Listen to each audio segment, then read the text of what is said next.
Bonjour à tous. Aujourd'hui, nous entamons la deuxième partie de notre formation, c'est-à-dire l'atelier par design qui nous permet de réaliser des dessins 3D. Et comme on s'y attend, un dessin 3D est fait à partir d'une esquisse 2D. Donc, pour ouvrir l'atelier par design, nous avons deux choix. Le premier, nous partons dans Démarrer, Conception mécanique, Sketcher. Une fois l'atelier Sketcher ouvert, on procède au dessin du profil. Je dessine le profil de mon choix. Après remplissage des contraintes géométriques et dimensionnelles, je sors. Et automatiquement, je me retrouve dans l'atelier par design. Au lieu de ça, je pouvais aussi aller dans Démarrer, Conception mécanique, et le tout premier atelier, c'est directement le par design. Donc, je le sélectionne. Et j'ai la même chose que ce qu'on vient de faire. Donc, je peux sélectionner le plan. Là, je rentre ici. Avec le Sketcher, on rentre directement. Une fois qu'on sélectionne le plan, on ouvre directement l'atelier Sketcher. Mais ici, il faut sélectionner, il faut appuyer sur ce bouton. Là, on se retrouve encore dans l'atelier Sketcher. On dessine le profil et on sort encore ici pour rejoindre l'atelier par design. Donc, pour exemple, ici, je vais prendre ce profil, un cercle. Voilà, remplir les contraintes plutôt dimensionnelles. Là, je sors. Et là, nous voyons des fonctions qui se proposent à nous à droite ici. La première fonction, c'est ce qu'on appelle une extrusion. Elle permet de faire un ajout de matière. Donc, si je la sélectionne, ici, on voit une fenêtre qui s'ouvre avec une longueur de 20 mm et d'autres caractéristiques. Donc, ici, je peux augmenter la dimension comme je veux. Et quand j'appuie sur Preview, vous voyez déjà un cylindre qui s'offre à nous. Et ici, on a d'autres fonctions. Par exemple, si j'appuie sur cette fonction, le tick plutôt, ici, je peux augmenter une épaisseur. Et quand j'appuie encore sur Preview, vous voyez que notre cylindre devient creux. Il est creux et avec une épaisseur de 5. Je vais enlever cette fonction. À la fonction miroir ici, je vais mettre là 0. Voilà notre cylindre de base. La fonction miroir, comme vous l'aurez deviné, permet de faire la répétition par rapport à un plan. Donc, vous voyez, le cylindre qui est ici s'est répété à droite ici par rapport à ce plan. Après cette fonction, on a la fonction d'inversion. Donc, si j'inverse notre profil, il se retrouve de l'autre côté du plan.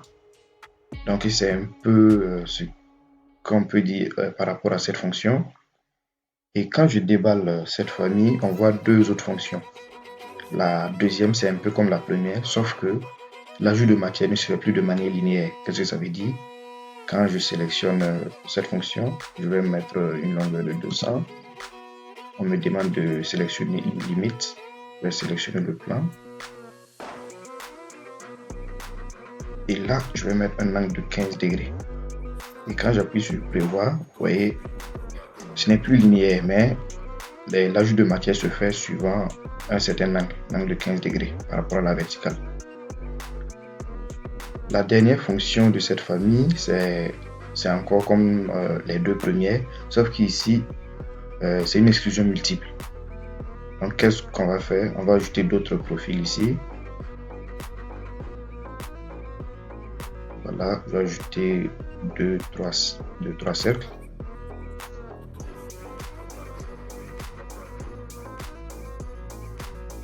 Voilà. Une fois que ça c'est fait, je sors et je sélectionne la troisième fonction. Là, nous voyons nos trois cercles qui se présentent ici sous forme de liste. Quand j'appuie la dernière, on voit que c'est le petit. Ça, c'est le deuxième et ça, c'est le premier.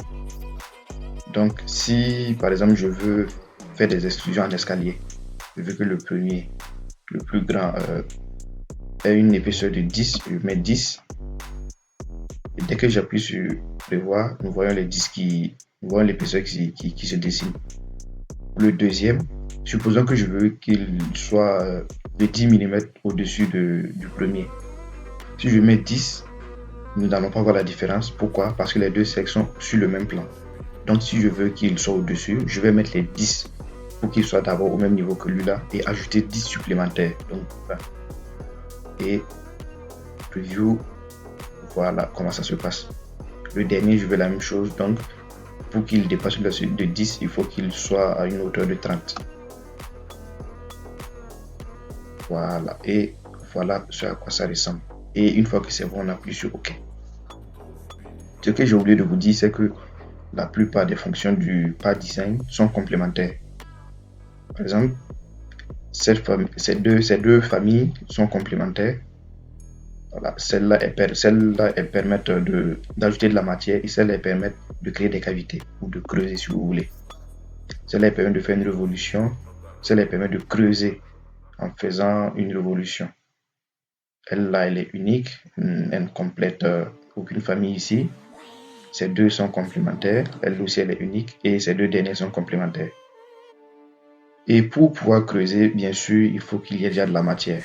Donc, je vais modifier cette esquisse. Voilà, je vais supprimer ces deux-là. Sort. J'ajoute une épaisseur de 100, une longueur plutôt de 100. Et nous voyons que cette fonction, elle s'affiche, contrairement à ce qu'on venait de voir. Donc, quand j'appuie directement dessus, rien ne se passe parce que je n'ai pas précisé le profil. Je n'ai pas précisé plutôt la forme du trou de la cavité. Donc, je sélectionne la face, une des faces, et je vais dessiner un rectangle. C'est juste pour l'exemple, je ne vais pas préciser les contraintes. Donc, je sors, et quand j'appuie sur cette fonction, nous voyons déjà un trou qui s'offre à nous avec une épaisseur une longueur de 100. Donc, je vais modifier 50. Et quand j'appuie sur prévoir, voilà, on voit le truc se creuse. Et les fonctions se comportent de la même façon que dans ce premier cas. On a ici aussi cette fonction qui est le complément de celle qu'on avait vue ici. Elle crée la poche en suivant un certain angle. Et celle-là, elle permet de faire, disons, des poches multiples, comme ce qu'on avait vu dans le premier cas avec les cylindres en escalier. Cette fonction, elle permet de faire une révolution. On va prendre le même cas du cylindre. Un cylindre, c'est quoi? On peut voir ça de deux façons. Soit c'est une superposition de cercles ou de disques si vous voulez. Ça peut être aussi vu comme une révolution d'un rectangle. Donc, nous allons prendre le deuxième cas ici.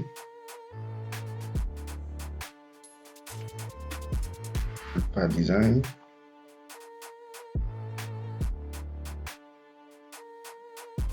Donc, je prends un rectangle. Je vais le dessiner comme ça. Je sors de l'esquisse. Et je sélectionne cette fonction. Une fois que je la sélectionne, on me demande de sélectionner un axe. Un axe, c'est l'axe de révolution. Donc, dès que je sélectionne l'axe, vous voyez le cylindre qui se dessine. Donc, c'est le rôle de cette fonction comme ça. Celle-là, je le disais bientôt, c'est le complémentaire de celle-là. Donc, elle permet de faire la même chose, sauf qu'elle crée une cavité. Au lieu d'ajouter de la matière, elle va creuser. Donc, je peux créer une poche sur ce même profil-là, ou ce même cylindre, vers une poche suivant une trajectoire circulaire, on va dire. Cette fonction, elle permet de faire des trous. Donc, j'appuie dessus et je sélectionne la face sur laquelle je veux réaliser mon trou. Et on voit déjà un trou qui se dessine là. Donc, je précise le diamètre ici. Je mettrai 30. Ici, je mets une profondeur de 60. Et si c'est bon, j'appuie sur OK. Sauf que là, nous, on n'a pas précisé la position du trou. Donc, je vais appuyer ici. Et nous voyons l'esquisse destinée au trou qui est ici. Donc, je vais le mettre au centre. Je le sélectionne. CTRL, je sélectionne le centre. Continue géométrique, coïncidence. Là, notre trou, il est au centre. Si, d'après votre schéma, il n'est pas au centre aussi, vous le positionnez comme vous voulez. Donc, je sors. Et une fois que tout est bon, je valide. Ici, on a les types de trous. Ça, c'est la définition du taraudage.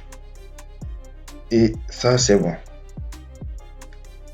La fonction suivante, elle permet de dessiner un profil suivant une certaine trajectoire. Qu'est-ce que ça veut dire? Je sélectionne un plan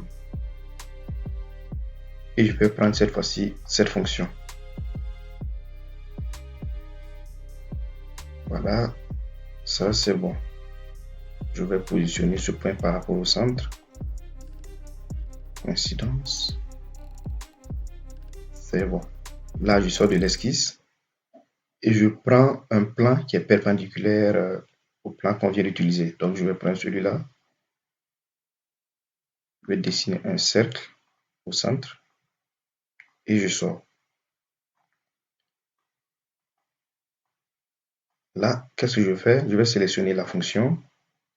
On me demande un profil. Je vais sélectionner le cercle et je sélectionne ça comme courbe. Et nous voyons déjà un profil qui se dessine. Là, j'appuie sur OK et nous voyons ce à quoi ça ressemble. Donc, c'est un peu ce à quoi cette fonction elle sert. Elle sert à dessiner des profils suivant une certaine trajectoire, une certaine courbe. Celle-là, elle joue le même rôle, sauf qu'elle creuse au lieu d'ajouter de la matière. Si je veux creuser un trou ici, suivant toute cette trajectoire, je fais la même chose. Cette première fonction, on ne l'utilise pas trop, plutôt je ne l'utilise pas trop. Par contre, il y a une ici qui sert, ça s'appelle la nervure. Elle permet d'ajouter une certaine résistance à une pièce. Comment on va l'utiliser? Je sélectionne un plan.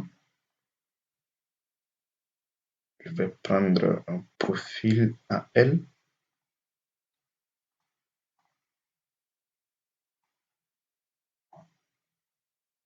Voilà. Je sors. Et je vais ajouter de la matière. Je vais ajouter 100 mm à gauche et j'utilise le miroir pour l'ajouter à droite. C'est bon. Là, comme on utilise cette fonction, celle-là, je sélectionne le plan. Je vais dessiner une droite ici. Je précise que cette extrémité et cette ligne sont coïncidents. Ici, même chose. Ici, on peut préciser la distance entre ici et ici, là et là. Une fois que ça c'est fait, on sort. Et je choisis la dite fonction. Et je peux mettre par exemple 6, 5. Avec les 5, vous voyez déjà un certain support qui se dessine sous forme de triangle. Ça, c'est pas bien visible. Je vais mettre 15. Et OK. Voilà. Vous voyez, les deux dernières fonctions, elles permettent d'ajouter ou d'enlever de la matière en utilisant plusieurs profils. Qu'est-ce que ça veut dire? Pour les utiliser, je vais créer d'autres plans et je profite de l'occasion pour vous montrer comment ça se fait. Donc, j'appuie sur démarrer, conception mécanique. Et ces deux ateliers nous permettent de créer, d'ajouter des plans. Donc, je vais sélectionner celui-là. Et une fois qu'il est ouvert, nous voyons un symbole ici. Donc, j'appuie là-dessus. J'appuie le plan de référence et je mets la distance entre les deux. Je mets 5 et 100. Là, je vais ajouter un troisième plan. 100. Voilà. Donc là, je reviens dans l'atelier par design. Je sélectionne le premier plan. Je vais dessiner un cercle. Je sors. Je sélectionne le deuxième plan. Un plus grand. Et enfin, dans le troisième plan, je vais dessiner un cercle un peu plus petit. Et je sors. Donc là, je viens juste, j'appuie sur la fonction. On me demande de sélectionner mes différents profils. Donc, je sélectionne les différents cercles. Et dès que j'appuie sur prévoir, nous voyons qu'on a eu une nouvelle forme à partir de nos trois cercles. Si on a une sorte de guide, si je ne veux pas que ça se dessine comme ça, on peut préciser le guide ici. Par exemple, je veux qu'il aille ici, il entre un peu à l'intérieur et qu'il ressort. C'est là que je vais préciser le guide et il prend tout ça en compte. La dernière fonction, c'est encore la même chose, sauf qu'au lieu d'ajouter de la matière, elle va permettre d'enlever de la matière. Donc, c'est un peu ce qu'on pourrait voir concernant l'atelier par design. Et nous allons appliquer tout ceci avec des exercices.